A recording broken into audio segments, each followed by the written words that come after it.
surprised you didn't say anything about the get up. I mean, I giggled about it. What's going on? Man, just had a red cardigan lying around, and everything else, That's fair. I mean, the red cardigan will do that to you.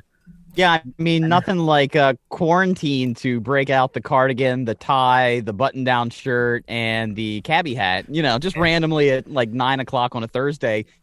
Just the kind of thing that you just throw on for comfort wear, there, Mr. Rogers. No, see, what I'm doing is I'm going from my fall and winter to my spring and summer. This is part of the transition gear. That's what this is. There you go. Yeah. So is that Izod, official Izod?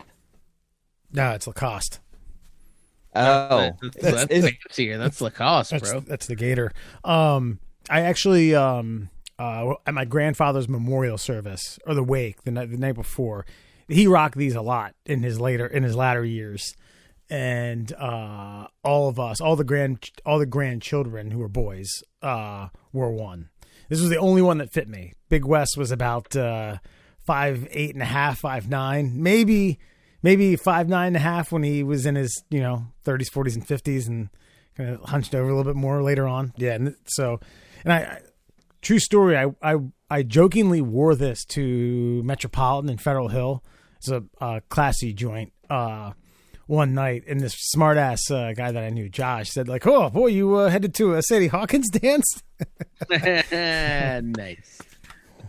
Fucking Sadie Hawkins dance. Well, it brings up a good point, though. So that's all he wore, is he wore those cardigan sweaters, and just what did he wear underneath? Did he rock what you're rocking right now? Nah, typically 24/7? Typically he had, so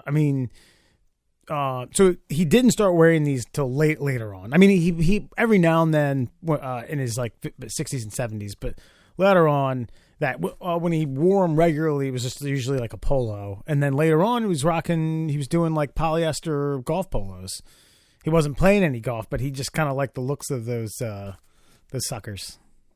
Well, because I always do wonder, at what point do you decide that this is it?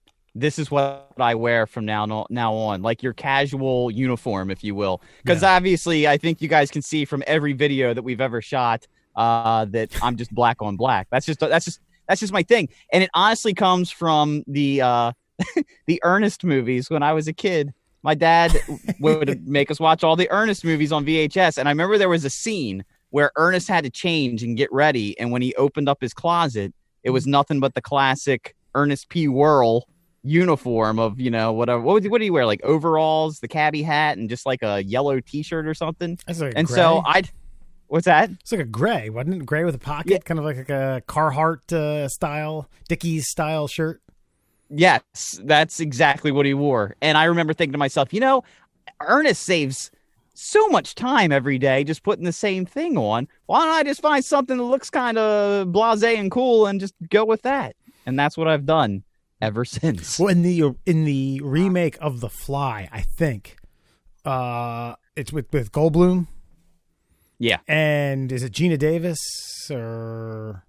I think it's Geena Davis. Yeah, we'll go with that. Or is it Mary Elizabeth Mastroianni? I think it's Geena Davis. Anyway, let's go Geena Davis. She basically calls him out for having all the stuff in his closet the same, and he says Einstein had a theory that if you wear the same thing every day, it's one less thing to worry about. So just buy one thing that's comfortable and you wear that. So I don't know if that was just Hollywooded up, but yeah, that sounds better than Ernest P World. Is my inspiration for life. True story. When someone is trying to think of the name of a movie, you just rattle off a bunch of Ernest movies like rapid fire. Ernest Goes to Camp. Ernest Saves Christmas. Drop Dead Ernest. Air Africa Ernest. Or something. Was it like Air Africa? Air Africa. Air Africa.